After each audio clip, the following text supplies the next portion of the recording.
Hi hello friends, welcome back to my YouTube channel. ಸ್ನೇಹಿತರೆ, ಇವತ್ತಿನ video ನೋಡೋದಾದರೆ 2/4/2025 ಕೇಳಿರ್ತಕ್ಕಂಥ ಪ್ರಶ್ನೆ ಪತ್ರಿಕೆ ಇದಾಗಿರುತ್ತೆ. ಸೊ ಶಿಫ್ಟ್ 3 ಆಗಿರುತ್ತೆ ಸ್ನೇಹಿತರೆ, ಶಿಫ್ಟ್ 3. ಓಕೆ, ಸೊ ಫಸ್ಟ್ ಮತ್ತು ಸೆಕೆಂಡ್ ಅಪ್ಲೋಡ್ ಮಾಡಿದ್ವಿ. ಶಿಫ್ಟ್ 3 2/4/2025 ನಡೆದಿರ್ತಕ್ಕಂಥ SSC GDಗೆ ಸಂಬಂಧಪಟ್ಟಂಥ ಜನರಲ್ ನಾಲೆಡ್ಜ್ ಆ್ಯಂಡ್ ಜನರಲ್ ಅವೇರ್ನೆಸ್ಗೆ ಸಂಬಂಧಪಟ್ಟಂತೆ ಒಟ್ಟು 20 ಕ್ವೆಶನ್ಸ್ಗಳನ್ನ ಕೇಳ್ತಾ ಹೋಗ್ತಾರೆ ಸ್ನೇಹಿತರೆ. ಸೊ ಅದರ ಒಂದು ಪೇಪರ್ನ ಇವತ್ತಿನ ವಿಡಿಯೋ ನೋಡ್ತಾ ಹೋಗೋಣ. ಸೊ ಅದಕ್ಕಿಂತ ಮೊದಲು ಯಾರೆಲ್ಲ ಚಾನಲ್ನ ಸಬ್ಸ್ಕ್ರೈಬ್ ಮಾಡ್ಕೊಳ್ಳೋ ದಯವಿಟ್ಟು ಚಾನಲ್ನ ಸಬ್ಸ್ಕ್ರೈಬ್ ಮಾಡ್ಕೊಂಡು ನೋಡಿ ಅಂತ ಹೇಳ್ತಾ ವಿಡಿಯೋ ಇಷ್ಟ ಒಂದು ಲೈಕನ್ನು ಕೊಡಿ. ಸೊ ಫಸ್ಟ್ ಕ್ವೆಶನ್ ನೋಡ್ತಾ ಹೋದ್ರೆ ಸ್ನೇಹಿತರೆ, 2024 ಜೂನ್ನಲ್ಲಿ ಬುಡಕಟ್ಟು ವ್ಯವಹಾರಗಳ ಸಚಿವರಾಗಿ ಈ ಕೆಳಗಿನಲ್ಲಿ ಯಾರನ್ನು ನೇಮಿಸಲಾಯಿತು? 2024 ಒಂದು ಕರೆಂಟ್ ಅಫೇರ್ಸ್ ಅಂತ ಹೇಳಿದ್ರು ಸಹ ಈಗ 2026 ಏನಿದೆಯೋ ಇವಾಗಲೂ ಸಹ ಈ ಒಂದು 2024 ಜೂನ್ನಲ್ಲಿ ನೇಮಕಾತಿಯನ್ನು ಮಾಡಿರ್ತಕ್ಕಂಥದ್ದು. ಈಗ 2026 ಸಹ ಅವರೇ ಇದ್ದಾರೆ ಸ್ನೇಹಿತರೆ. ಸೊ ಹಾಗಾಗಿ ಆನ್ಸರ್ ಈಗ 2026ರ ಬುಡಕಟ್ಟು ವ್ಯವಹಾರಗಳ ಸಚಿವರು ಯಾರು ಅನ್ನೋದು ಪ್ರಶ್ನೆ ನಾವು ನೋಡ್ತಾ ಹೋದಾಗ ಸ್ನೇಹಿತರೆ, ಪ್ರಹ್ಲಾದ್ ಜೋಶಿ, ಭೂಪೇಂದರ್ ಯಾದವ್, ಜುವಾಲ್ ಓರಂ, ಅಶ್ವಿನಿ ವೈಷ್ಣವ್ ಅಂತ ಕೊಟ್ಟಿದ್ದಾರೆ. ಸರಿಯಾದಂತ ಒಂದು ಉತ್ತರ ಬಂದು ಆಪ್ಷನ್ 3 ಜುವಾಲ್ ಓರಂ ಅವರು ಈ ಒಂದು ಕ್ಯಾಬಿನೆಟ್ ಸಚಿವರಾಗಿ ಆಯ್ಕೆಯಾಗಿರ್ತಾರೆ ಸ್ನೇಹಿತರೆ. ಅದೇ ರೀತಿ ನಾವು ರಾಜ್ಯದಲ್ಲಿ ನೋಡ್ತಾ ಹೋದಾಗ ರಾಜ್ಯ ಸಚಿವರಲ್ಲಿ ನೋಡ್ತಾ ಹೋದಾಗ ಯಾರು ಬರ್ತಾರೆ ಅಂತ ಹೇಳಿದ್ರೆ ಶ್ರೀ ದುರ್ಗಾದಾಸ್ ಉಯಿಕೆ ಅಂತಕ್ಕಂಥವ್ರು. ಶ್ರೀ ದುರ್ಗಾದಾಸ್ ಉಯಿಕೆ. ಸೊ ಇವರು ಬಂದು ರಾಜ್ಯದ ಒಂದು ಸಚಿವರು ಆಗಿರ್ತಾರೆ. ಈ ಒಂದು ಬುಡಕಟ್ಟು ವ್ಯವಹಾರಗಳ ಸಚಿವರಾಗಿ ಕಾರ್ಯನಿರ್ವಹಿಸ್ತಾ ಇದ್ದಾರೆ ಸ್ನೇಹಿತರೆ. ಸೊ ಎರಡನ್ನ ನೋಡ್ಕೊಳ್ತಾ ಹೋಗಿ ಜುವಾಲ್ ಓರಂ ಬಂದು ಈ ಒಂದು ಕ್ಯಾಬಿನೆಟ್ ಅಥವಾ ಭಾರತದ ಒಂದು ಸಚಿವಕ್ಕೆ ಬುಡಕಟ್ಟು ವ್ಯವಹಾರಗಳ ಸಚಿವರಾಗಿ ನೇಮಕಾತಿಯನ್ನು ಹೊಂದಿದ್ದಾರೆ. ದುರ್ಗಾದಾಸ್ ಉಯಿಕೆ ಬಂದು ಒಂದು ರಾಜ್ಯ ಸಚಿವರಾಗಿ ಆಯ್ಕೆಯನ್ನ ಆಗಿದ್ದಾರೆ. ಅಂಡ್ ಮುಂದಿನ ಪ್ರಶ್ನೆ, ಈ ಕೆಳಗಿನ ನೃತ್ಯಪಟುಗಳಲ್ಲಿ ಯಾರು ತಮ್ಮ ನೃತ್ಯ ಸಂಯೋಜನೆಗಾಗಿ 1968ರಲ್ಲಿ ಮೆಕ್ಸಿಕನ್ ಸರ್ಕಾರದಿಂದ ಚಿನ್ನದ ಪದಕವನ್ನ ಸ್ವೀಕರಿಸಿದರು? ಸೊ ವೆರಿ ಇಂಪಾರ್ಟೆಂಟ್ ಸ್ನೇಹಿತರೆ, ನೋಡ್ತಾ ಹೋಗಿ ಒಂದು ಕರೆಂಟ್ ಅಫೇರ್ಸ್ಗೆ ಸಂಬಂಧಪಟ್ಟಂತ ಒಂದು ಪ್ರಶ್ನೆ ಆಗಿದೆ. ಶೋಭನಾ ನಾರಾಯಣ್, ರುಕ್ಮಿಣಿ ಅರುಂಡೆಲ್, ಮೃಣಾಲಿನಿ ಸಾರಾಭಾಯಿ, ರೇಖಾ. ಸರಿಯಾದಂತಹ ಒಂದು ಉತ್ತರ ಸ್ನೇಹಿತರೆ ಇಲ್ಲಿ ಆಪ್ಷನ್ 3 ಮೃಣಾಲಿನಿ ಸಾರಾಭಾಯಿ ಅಂತಕ್ಕಂಥ ಹೇಳಿದ್ದು. ಸೊ ಇವರು ಬಂದು ಈ ಒಂದು 1968ರಲ್ಲಿ ಮೆಕ್ಸಿಕನ್ ಸರ್ಕಾರದ ಚಿನ್ನದ ಪದಕವನ್ನ ಪಡ್ಕೊಳ್ತಾರೆ. ತಮ್ಮ ಒಂದು ನೃತ್ಯ ಸಂಯೋಜನೆಗಾಗಿ ಮಾಡ್ತಕ್ಕಂಥ ಒಂದು ಅಥವಾ ಪಡ್ಕೊಳ್ತಕ್ಕಂಥ ಒಂದು ಪ್ರಶಸ್ತಿ ಸಹ ಆಗಿರುತ್ತೆ. ಇದು 1968ರಲ್ಲಿ ಸ್ನೇಹಿತರೆ. ಓಕೆ, ಸೊ ಇದೊಂದು ಕರೆಂಟ್ ಅಫೇರ್ಸ್ಗೆ ಸಂಬಂಧಪಟ್ಟ ಜಿಕೆಗೆ ಸಂಬಂಧಪಟ್ಟಂತ ಒಂದು ಪ್ರಶ್ನೆ ಆಗಿರುತ್ತೆ. ನೆಕ್ಸ್ಟ್, ಈ ಕೆಳಗಿನಲ್ಲಿ ಪೂರ್ವದಲ್ಲಿ ಜೋರ್ಡಾನ್ ಮತ್ತು ಪಶ್ಚಿಮದಲ್ಲಿ ಇಸ್ರೇಲ್ ಗಡಿಯಲ್ಲಿರುವ ಅತ್ಯಂತ ಉಪ್ಪುಪಾದ ಜಲಮೂಲ ಯಾವುದು? ಮೃತ ಸಮುದ್ರ, ಡೆಡ್ ಸಿ ಅಂತ ಹೇಳ್ತಾರೆ, ವಿಶ್ವ ಮಹಾಸಾಗರ, world ocean, Great Salt Lake, Don Juan ಕೊಳ. ಸೊ ಇಲ್ಲೇನಾಗಿದೆ, ಪೂರ್ವದಲ್ಲಿ ಜೋರ್ಡಾನ್ ಮತ್ತು ಪಶ್ಚಿಮದಲ್ಲಿ ಇಸ್ರೇಲ್ ಗಡಿಯಲ್ಲಿರುವ ಅತ್ಯಂತ ಉಪ್ಪುಪಾದ ಜಲಮೂಲ ಯಾವುದಂತ ಹೇಳಿದ್ರೆ ಸ್ನೇಹಿತರೆ, ಸೊ ಆಪ್ಷನ್ 1 ಮೃತ ಸಮುದ್ರ ಆಗಿರುತ್ತೆ. ಆಪ್ಷನ್ 1 ಮೃತ ಸಮುದ್ರ ಅಥವಾ ಡೆಡ್ ಸಿ ಅಂತಕ್ಕಂಥದ್ದು.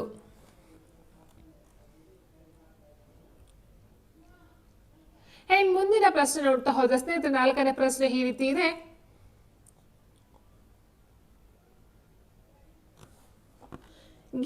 ಗಿರ್ನಾರ್ನಲ್ಲಿನ ಶಾಸನಕ್ಕೆ ಹೆಸರುವಾಸಿಯಾದ ಅತ್ಯಂತ ಪ್ರಸಿದ್ಧ ಶಕ ಆಡಳಿತಗಾರ ಯಾರು? ಸೊ ಇಲ್ಲಿ ಕೇಳಿರ್ತಕ್ಕಂಥ ಪ್ರಶ್ನೆ ನೋಡ್ತಾ ಹೋಗಿ, ಗಿರ್ನಾರ್ನಲ್ಲಿನ ಶಾಸನಕ್ಕೆ ಹೆಸರುವಾಸಿಯಾದ ಅತ್ಯಂತ ಪ್ರಸಿದ್ಧ ಶಕ ಆಡಳಿತಗಾರ ಯಾರು? ರುದ್ರಭೂತಿ, ರುದ್ರದಮನ್, ಡೆಮೆಟ್ರಿಯಸ್, ಮೆನಾಂದರ್. ಸೊ ಸರಿಯಾದಂತಹ ಒಂದು ಉತ್ತರ ಸ್ನೇಹಿತರೆ ರುದ್ರದಮನ್. ಆಪ್ಷನ್ 2 ರುದ್ರದಮನ್ ಆಗಿರ್ತಾರೆ. ಅಂಡ್ ಮುಂದಿನ ಪ್ರಶ್ನೆ, ಪ್ರದರ್ಶನ ಕಲೆಗಳಿಗೆ ಅಥವಾ ನೃತ್ಯ ಮತ್ತು ಸಂಗೀತಕ್ಕೆ ಸಂಬಂಧಿಸಿದಂತೆ ಅತ್ಯಂತ ಪ್ರಾಚೀನ ಗ್ರಂಥವಾಗಿರುವ ನಾಟ್ಯಶಾಸ್ತ್ರವನ್ನ ಯಾವ ಮುನಿಯು ಸಂಕಲಿಸಿದರು? ಎಸ್, ವೆರಿ ಇಂಪಾರ್ಟೆಂಟ್ ಇದೆ. ನಾಟ್ಯಶಾಸ್ತ್ರವನ್ನ ಯಾವ ಮುನಿ ಅಥವಾ ನಾಟ್ಯಶಾಸ್ತ್ರ ಅಂತ ಒಂದು ಗ್ರಂಥವನ್ನ ರಚನೆ ಮಾಡಿರ್ತಕ್ಕಂಥವ್ರು ಯಾರು? ಅಗಸ್ತ್ಯ, ಭರತ, ಶಾಕ್ಯ, ವಾಲ್ಮೀಕಿ. ಸರಿಯಾದಂತಹ ಒಂದು ಉತ್ತರ ಸ್ನೇಹಿತರೆ ಆಪ್ಷನ್ 2 ಭರತರವರು ನಾಟ್ಯಶಾಸ್ತ್ರ ಅಂತಕ್ಕಂಥ ಒಂದು ಕೃತಿ ಅಥವಾ ಗ್ರಂಥವನ್ನ ರಚನೆಯನ್ನ ಮಾಡ್ತಕ್ಕಂಥದ್ದು ಆಗಿರುತ್ತೆ. ಇದೊಂದು ನೃತ್ಯ ಮತ್ತು ಸಂಗೀತಕ್ಕೆ ಸಂಬಂಧಪಟ್ಟಂತ ಒಂದು ಗ್ರಂಥವಾಗಿರುತ್ತೆ.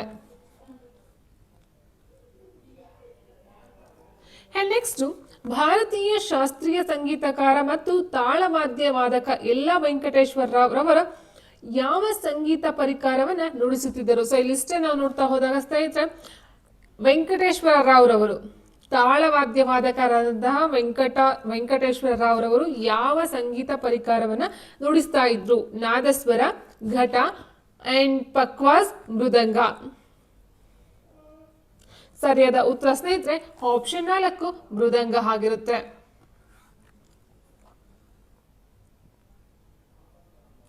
ನೆಕ್ಸ್ಟ್, ದಿವೇಹಿ ಎಂಬುದು ಭಾರತದ ಯಾವ ನೆರೆಯ ದೇಶದ ಅಧಿಕೃತ ಭಾಷೆಯಾಗಿದೆ? ದಿವೇಹಿ ಎಂಬುದು ಭಾರತದ ಯಾವ ನೆರೆಯ ದೇಶದ ಅಧಿಕೃತ ಭಾಷೆಯಾಗಿದೆ? ಮಾಲ್ಡೀವ್ಸ್ ದೇಶದ ಒಂದು ಅಧಿಕೃತ ಭಾಷೆ ಅಂದ್ರೆ ದಿವೇಹಿ ಆಗಿರುತ್ತೆ ಸ್ನೇಹಿತರೆ. So answer option 2 Maldives. So ಇದ್ರ ಪ್ರಕಾರ ನೋಡ್ತಾ ಹೋದ್ರೆ ಬೇರೆ ಬೇರೆ ಒಂದು ದೇಶದ ಅಥವಾ ಬೇರೆ ಬೇರೆ ಒಂದು ರಾಜ್ಯಗಳ ಒಂದು ಏನ್ ನೀವು CM ಗಳಾಗಿರ್ಬಹುದು ಅಥವಾ ಕರೆನ್ಸಿ ಆಗಿರಬಹುದು ಅಥವಾ ಅಲ್ಲಿನ ಒಂದು ರಾಜ್ಯ ಪದರಗಳಾಗಿರಬಹುದು. ಸೊ ಈ ರೀತಿ ನೀವು ನೋಡ್ಕೊಳ್ತಾ ಹೋಗ್ಬೇಕಾಗುತ್ತೆ. ಸೊ ಹಾಗೆ ಅದರ ಜೊತೆಗೆ ಈ ಒಂದು ರಾಜಧಾನಿಗಳು, ಅದರ ಜೊತೆಗೆ ಸೊ ಇಲ್ಲಿ ಅಲ್ಲಿನ ಒಂದು ಲ್ಯಾಂಗ್ವೇಜಸ್ ಸಹ ನೀವು ನೋಡ್ಕೊಳ್ತಾ ಹೋಗ್ಬೇಕಾಗುತ್ತೆ. ನೆಕ್ಸ್ಟ್, ಭಾರತದ ಸಂವಿಧಾನದ ಯಾವ ತಿದ್ದುಪಡಿಯ ಅಡಿಯಲ್ಲಿ ಆಸ್ತಿಯ ಹಕ್ಕನ್ನು ಮೂಲಭೂತ ಹಕ್ಕುಗಳ ಪಟ್ಟಿಯಿಂದ ತೆಗೆದುಹಾಕಲಾಯಿತು? ಸೊ ಸರಿಯಾದಂತ ಒಂದು ಉತ್ತರ ಸ್ನೇಹಿತರೆ, ಆಸ್ತಿಯ ಹಕ್ಕನ್ನ ತಿದ್ದುಪಡಿಯ ಮಾಡ್ತಕ್ಕಂಥದ್ದಾಗಿರುತ್ತೆ. ಸೊ ಅದು ಯಾವುದು ಅಂತ ಹೇಳೋದಾದ್ರೆ, ಸೊ ಇಲ್ಲ ನೋಡ್ತಾ ಹೋದ್ರೆ ಸ್ನೇಹಿತರೆ 52 ಅಂದ್ರೆ 52ನೇ ತಿದ್ದುಪಡಿ ಏನ್ ಹೇಳುತ್ತೆ ಅಂತ ಹೇಳಿದ್ರೆ ಸ್ನೇಹಿತರೆ, ಈ ಒಂದು ಶಾಸನ ಸಭೆಗಳ ಸದಸ್ಯರ ಸದಸ್ಯತ್ವಕ್ಕೆ ಸಂಬಂಧಪಟ್ಟಂತೆ ಸದಸ್ಯರ ಸದಸ್ಯತ್ವ ಇದಕ್ಕೆ ಸಂಬಂಧಪಟ್ಟಂತ ಮಾಹಿತಿ ಅಂತ ತಿಳಿಸ್ಕೊಡುತ್ತೆ ಸ್ನೇಹಿತರೆ. 61ನೇ ತಿದ್ದುಪಡಿ ಬಂದು 21ರಿಂದ 18ಕ್ಕೆ ಇಳಿಸುತ್ತೆ. ಏನನ್ನ ಈ ಒಂದು ಮತದಾನವನ್ನ ಮಾಡ್ತಕ್ಕಂಥ ಏಜ್ ಏನಿದೆಯೋ ಸೊ ಅದನ್ನ 21ರಿಂದ 18ಕ್ಕೆ ಇಳಿಸ್ತಕ್ಕಂಥ ಒಂದು ತಿದ್ದುಪಡಿ ಅಂತ ಹೇಳೋದು 61ನೇ ತಿದ್ದುಪಡಿ ಆಗಿರುತ್ತೆ. ಅಂಡ್ 42ನೇ ತಿದ್ದುಪಡಿ ವೆರಿ ಇಂಪಾರ್ಟೆಂಟ್ ಸ್ನೇಹಿತರೆ. ಇದನ್ನ ನಾವು ಮಿನಿ ಸಂವಿಧಾನ ಅಂತ ಹೇಳ್ತೀವಿ, ಮಿನಿ ಕಾನ್ಸ್ಟಿಟ್ಯೂಷನ್ ಅಂತ ಹೇಳ್ತೀವಿ. ಬಿಕಾಸ್ ಯಾಕೆ ಅಂತ ಹೇಳಿದ್ರೆ ಸಂವಿಧಾನದಲ್ಲಿ ಬರ್ತಕ್ಕಂಥ ಪ್ರಸ್ತಾವನೆಗೆ ಸಂಬಂಧಪಟ್ಟಂತೆ ಸಮಾಜವಾದಿ ಆಗಿರ್ಬೋದು, ಜಾತ್ಯತೀತ ಮತ್ತು ಸಮಗ್ರತೆ ಎಂಬ 3 ಪದಗಳನ್ನ ಸೇರಿಸಿರ್ತಕ್ಕಂಥದ್ದು ಈ ಒಂದು 42ನೇ ತಿದ್ದುಪಡಿಯಲ್ಲಾಗಿರುತ್ತೆ. ಸೊ ಅದನ್ನ ಮಿನಿ ಕಾನ್ಸ್ಟಿಟ್ಯೂಷನ್ ಅಂತ ಕರಿತಾ ಹೋಗ್ತೀವಿ ಸ್ನೇಹಿತರೆ. ಓಕೆ, ಇನ್ನು ಉಳಿದಂತೆ 44ನೇ ತಿದ್ದುಪಡಿ ಏನ್ ಹೇಳುತ್ತೆ ಅನ್ನೋದಾದ್ರೆ ಸ್ನೇಹಿತರೆ, ಇದು ಈ ಒಂದು ಕ್ಯಾಬಿನೆಟ್ ಅಂತ ಒಂದು ಪದವನ್ನ ಸೂಚನೆಯನ್ನ ಕೊಡ್ತಕ್ಕಂಥದ್ದು ಆಗಿರುತ್ತೆ. ಅದರ ಜೊತೆಗೆ ಆಸ್ತಿ ಹಕ್ಕನ್ನು ಮೂಲಭೂತ ಹಕ್ಕುಗಳ ಪಟ್ಟಿಯಿಂದ ತೆಗೆದುಹಾಕಲಾಗುತ್ತೆ. ಹಾಗೂ ಆಸ್ತಿ ಹಕ್ಕು ಕೇವಲ ಒಂದು ಶಾಸನೀಯ ಹಕ್ಕಾಗಿ ಉಳ್ಕೊಳ್ಳುತ್ತೆ. ಯಾವ ಒಂದು ತಿದ್ದುಪಡಿ? 44ನೇ ತಿದ್ದುಪಡಿಯಲ್ಲಿ. ಸೊ ಇಲ್ಲಿ ಕೊಟ್ಟಿರ್ತಕ್ಕಂಥ 4 ಅಷ್ಟೇ ಇಂಪಾರ್ಟೆಂಟ್ ಸ್ನೇಹಿತರೆ. 42 ವೆರಿ ಇಂಪಾರ್ಟೆಂಟ್ ಮಿನಿ ಕಾನ್ಸ್ಟಿಟ್ಯೂಷನ್ ಅಂತ ಹೇಳ್ತೀವಿ.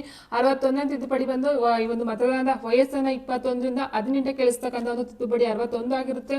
44 ಬಂದು ಈ ಒಂದು ಏನು ಆಸ್ತಿ ಹಕ್ಕನ್ನ ಮೂಲಭೂತ ಹಕ್ಕನ್ನಾಗಿ ಮಾಡ್ತಕ್ಕಂಥ ಒಂದು ತಿದ್ದುಪಡಿ ಅಂತ ಹೇಳಿದ್ರೆ 44ನೇ ತಿದ್ದುಪಡಿ ಆಗುತ್ತೆ. ವೆರಿ ಇಂಪಾರ್ಟೆಂಟ್ ಸ್ನೇಹಿತರೆ, 3 ಅಷ್ಟೇನೆ ನೋಡ್ತಾ ಹೋಗಿ. ಆನ್ಸರ್ ಆಪ್ಷನ್ 2 ಆಗಿರುತ್ತೆ. ಮುಂದಿನ ಪ್ರಶ್ನೆ ನೋಡ್ತಾ ಹೋದ ಸ್ನೇಹಿತರೆ, ಸೈನ್ಸ್ಗೆ ಸಂಬಂಧಪಟ್ಟಂತ ಒಂದು ಕ್ವೆಶನ್ ಕೇಳಿದರೆ ಏನ್ರಿ ಕ್ವಶನ್ ಅಂತ ನೋಡೋದಾದ್ರೆ, ಮೆದುಳಿನಲ್ಲಿ ಉರಿಯೂತವನ್ನು ಉಂಟು ಮಾಡುವ ಸೊಳ್ಳೆಗಳಿಂದ ಹರಡುವ ವೈರಸ್ ಅನ್ನ ಹೆಸರಿಸಿ ಅಂತ ಕೇಳಿದ್ರೆ, ಅಂದ್ರೆ ಮೆದುಳಿನಲ್ಲಿ ಉರಿಯೂತವನ್ನ ಉಂಟು ಮಾಡ್ತಕ್ಕಂಥದ್ದು ಯಾವುದು? ಸೊಳ್ಳೆ. ಆ ಸೊಳ್ಳೆಯಿಂದ ಹರಡ್ತಕ್ಕಂಥ ವೈರಸ್ ಯಾವುದು ಅಂದ್ರೆ ಆ ಒಂದು ಸೊಳ್ಳೆಯಿಂದ ಈ ಒಂದು ಮೆದುಳಿನ ಉರಿಯೂತವನ್ನ ಉಂಟು ಮಾಡ್ತಕ್ಕಂಥ ಒಂದು ವೈರಸ್ ಯಾವುದು? ಆಪ್ಷನ್ಸ್ ನೋಡ್ತಾ ಹೋದ್ರೆ ಯೆಲ್ಲೋ ಫೀವರ್ ವೈರಸ್ ಕೊಟ್ಟಿದ್ದಾರೆ, ಅಂಡ್ ಫ್ರಾನ್ಸಿಸೆಲ್ಲಾ ಟುಲಾರೆನ್ಸಿಸ್ ಅಂಡ್ ಲಿಂಫ್ಯಾಟಿಕ್ ಪಿಲೇರಿಯಾಸಿಸ್ ಅಂತ ಕೊಟ್ಟಿದ್ದಾರೆ, ಅಂಡ್ ಜಪಾನೀಸ್ ಎನ್ಸಿಫಾಲಿಟಿಸ್. ಸೊ ಸರಿಯಾದಂತಹ ಒಂದು ಉತ್ತರ ಸ್ನೇಹಿತರೆ, ಇಲ್ಲಿ ಮೆದುಳಿನ ಉರಿಯೂತವನ್ನ ಉಂಟು ಮಾಡ್ತಕ್ಕಂಥ ಸೊಳ್ಳೆಗಳಿಂದ ಹರಡ್ತಕ್ಕಂಥ ವೈರಸ್ ಅಂತ ಹೇಳಿದ್ರೆ ಆಪ್ಷನ್ 4 ಜಪಾನೀಸ್ ಎನ್ಸಿಫಾಲಿಟಿಸ್ ಅಂತಕ್ಕಂಥದ್ದು ಆಗಿರುತ್ತೆ ಸ್ನೇಹಿತರೆ. ಅಂಡ್ ನೆಕ್ಸ್ಟ್ ಮುಂದಿನ ಪ್ರಶ್ನೆ ಈ ರೀತಿ ಇದೆ, ಅಲಿ ಆಯೆ ಲಿಗಾಂಗ್ ಎಂಬ ವಸಂತ ಹಬ್ಬವನ್ನು ಭಾರತದ ರಾಜ್ಯದಲ್ಲಿ ಫಾಲ್ಗುಣ ಮಾಸದ ಮೊದಲ ಬುಧವಾರದಂದು ಆಚರಿಸಲಾಗುತ್ತದೆ. ಯಾವ ಒಂದು ರಾಜ್ಯದಲ್ಲಿ ಈ ಒಂದು ಅಲಿ ಆಯೆ ಲಿಗಾಂಗ್ ಎಂಬ ವಸಂತ ಹಬ್ಬವನ್ನ ಆಚರಣೆಯನ್ನ ಮಾಡಲಾಗುತ್ತದೆ? ಆಪ್ಷನ್ ಹೀಗಿದೆ, ಗೋವಾ, ಹಿಮಾಚಲ ಪ್ರದೇಶ, ಕೇರಳ, ಅಸ್ಸಾಂ. ಸರಿಯಾದಂತಹ ಒಂದು ಉತ್ತರ ಸ್ನೇಹಿತರೆ, ಅಸ್ಸಾಂ ಅಂತಕ್ಕಂಥದ್ದು ಏನು ಸ್ಟೇಟ್ ಇದೆಯೋ ಆ ಒಂದು ಸ್ಟೇಟ್ ಅಲ್ಲಿ ಈ ಒಂದು ಅಲಿ ಆಯೆ ಲಿಗಾಂಗ್ ಅಂತಕ್ಕಂಥ ಒಂದು ವಸಂತ ಹಬ್ಬವನ್ನ ಸೊ ಅದು ಅಷ್ಟೇ ಫಾಲ್ಗುಣ ಮಾಸದ ಮೊದಲ ಬುಧವಾರದಂದು ಆಚರಿಸಲಾಗುತ್ತದೆ ಸ್ನೇಹಿತರೆ.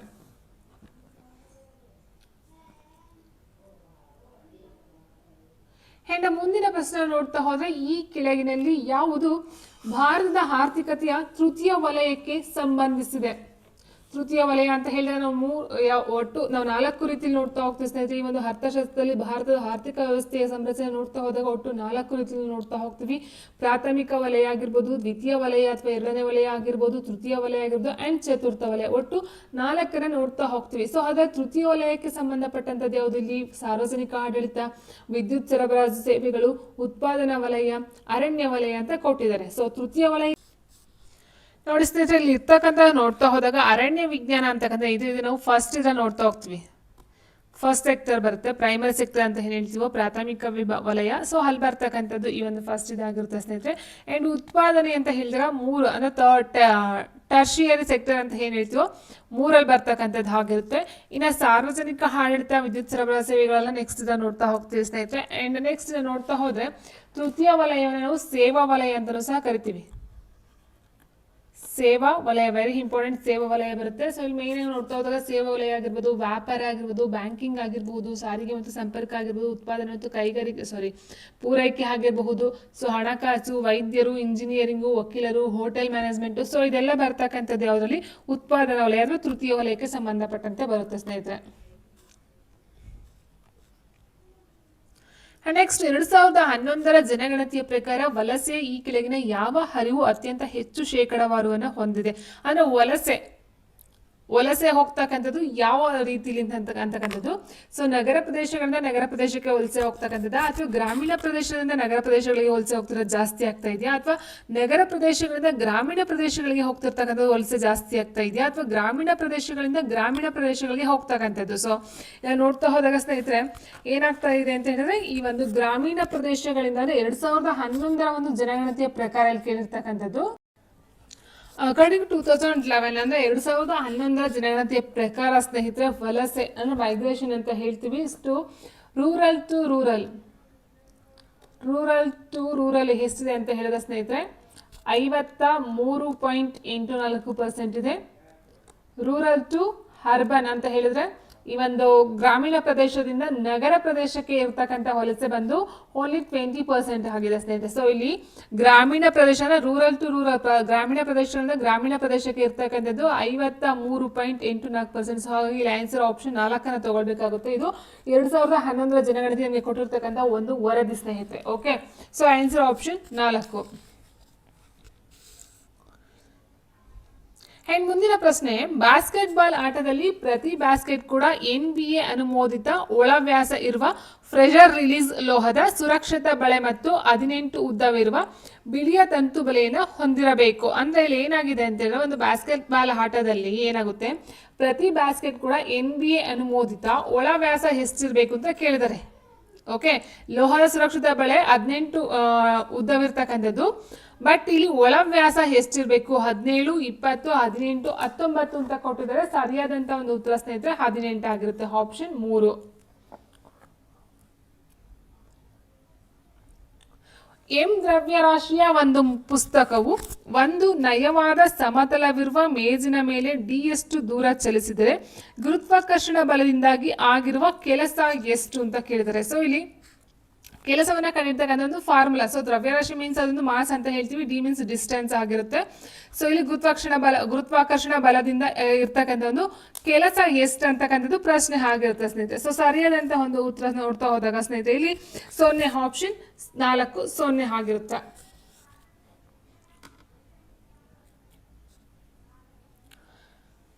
ಎಸ್ 2024ರ ಸೆಪ್ಟೆಂಬರ್ಗೆ ಅನ್ವಯಿಸಿ ತಮಿಳುನಾಡಿನ ಮುಖ್ಯಮಂತ್ರಿ ಯಾರು? MK ಸ್ಟಾಲಿನ್, ನಯಾಬ್ ಸಿಂಗ್ ಸೈನಿ, ಹೇಮಂತ್ ಸೋರೆನ್, ಭೂಪೇಂದ್ರ ಪಾಟೀಲ್ ಅಂತ ಕೊಟ್ಟಿದ್ದಾರೆ. ಸೊ ಸ್ನೇಹಿತರೆ ತಮಿಳುನಾಡಿನ ಮುಖ್ಯಮಂತ್ರಿ 2024 ಸಹ ಅವರೇ ಇದ್ರು, ಈಗ 2026 ಸಹ ಅವರೇ ಇದ್ದಾರೆ. So answer option 1 MK Stalin ಅವರು ತಮಿಳುನಾಡಿನ CM ಆಗಿರ್ತಾರೆ.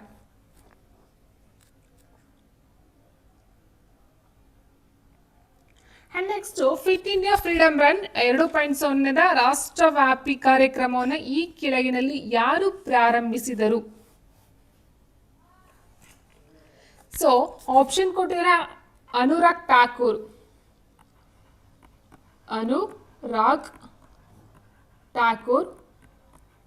Amit Shah, Droupadi Murmu, Narendra Modi. Fit India Freedom Run 2.0 ಒಂದು ರಾಷ್ಟ್ರವ್ಯಾಪಿ ಕಾರ್ಯಕ್ರಮವನ್ನ ಪ್ರಾರಂಭವನ್ನ ಮಾಡಿರ್ತಕ್ಕಂಥದ್ದು ಆಪ್ಷನ್ 1 ಅನುರಾಗ್ ಠಾಕೂರ್ ರವರು.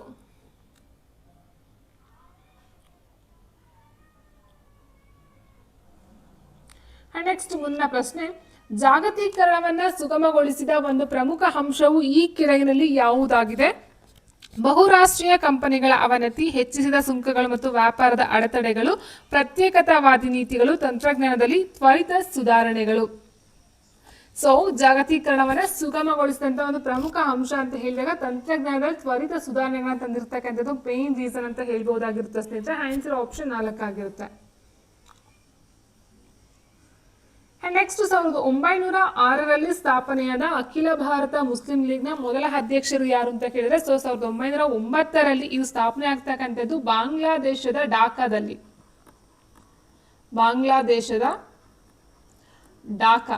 ಓಕೆ, ಸೊ ಢಾಕಾದಲ್ಲಿ 1906ರಲ್ಲಿ ಈ ಒಂದು ಮುಸ್ಲಿಂ ಲೀಗ್ ಸ್ಥಾಪನೆ ಆಗುತ್ತೆ. ಸೊ ಆ ಒಂದು ಸ್ಥಾಪನೆಗೆ ಸಹ ಕಾರಣರಾದಂತಹ ಒಬ್ಬ ವ್ಯಕ್ತಿ ಅಂತ ಹೇಳಿದ್ರೆ ಆಗಾ ಖಾನ್ ಮೂರವರು. ಸೊ ಅವರು ಫಸ್ಟ್ ಮೊಟ್ಟ ಮೊದಲ ಒಂದು ಅಧ್ಯಕ್ಷತೆಯನ್ನು ವಹಿಸ್ಕೊಳ್ತಾರೆ ಸ್ನೇಹಿತರೆ. ಅಂಡ್ ಇವರು ಮುಸ್ಲಿಂ ಲೀಗ್ ಸ್ಥಾಪನೆ ಸಹ ಒಬ್ಬ ವ್ಯಕ್ತಿಯೂ ಸಹ ಆಗಿರ್ತಾರೆ. So answer option 3 Aga Khan 3. And next, ಯಾವ ಪಂಚವಾರ್ಷಿಕ ಯೋಜನೆಯು ಸ್ವಾವಲಂಬನೆ ಮತ್ತು ಸ್ಥಿರತೆಯೊಂದಿಗೆ ಬೆಳವಣಿಗೆ ಸಾಧಿಸುವ ಗುರಿಯನ್ನ ಹೊಂದಿತ್ತು? 4ನೇ ಯೋಜನೆ, 6ನೇ ಯೋಜನೆ, ಅಂಡ್ 2ನೇ ಯೋಜನೆ ಮತ್ತೆ 7ನೇ ಯೋಜನೆ.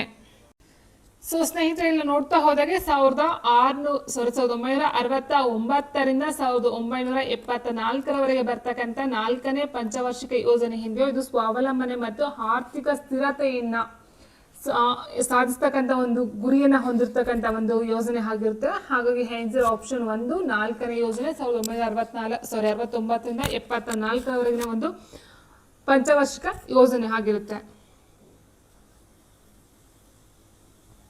ನೆಕ್ಸ್ಟ್ ಲಾಸ್ಟ್ ಕ್ವೆಶ್ಚನ್, ಭಾರತ ರಾಜ್ಯವೊಂದರ ರಾಜ್ಯಪಾಲರ ಅಧಿಕಾರದ ಅಡಿಯಲ್ಲಿ ಈ ಕೆಳಗಿನ ಯಾವುದು ಬರುವುದಿಲ್ಲ? ವಿಧಾಯಿ ಅಧಿಕಾರ, ವಿವೇಚನಾ ಅಧಿಕಾರ, ಬಾಧ್ಯತೆಯ ಅಧಿಕಾರ ಅಂಡ್ ಕಾರ್ಯಾಂಗ ಅಧಿಕಾರ. ಸರಿಯಾದಂತ ಒಂದು ಉತ್ತರ ನೋಡ್ತಾ ಹೋದಾಗ ಸ್ನೇಹಿತರೆ, ಇಲ್ಲಿ ಆಪ್ಷನ್ 3 ಬಾಧ್ಯತೆಯ ಅಧಿಕಾರ ಇದೆಯೋ, ಸೊ ಇದು ರಾಜ್ಯಪಾಲರ ಅಧಿಕಾರದ ಅಡಿಯಲ್ಲಿ ಬರ್ತಕ್ಕಂಥ ಒಂದು ಅಧಿಕಾರ ಆಗಿರೋದಿಲ್ಲ.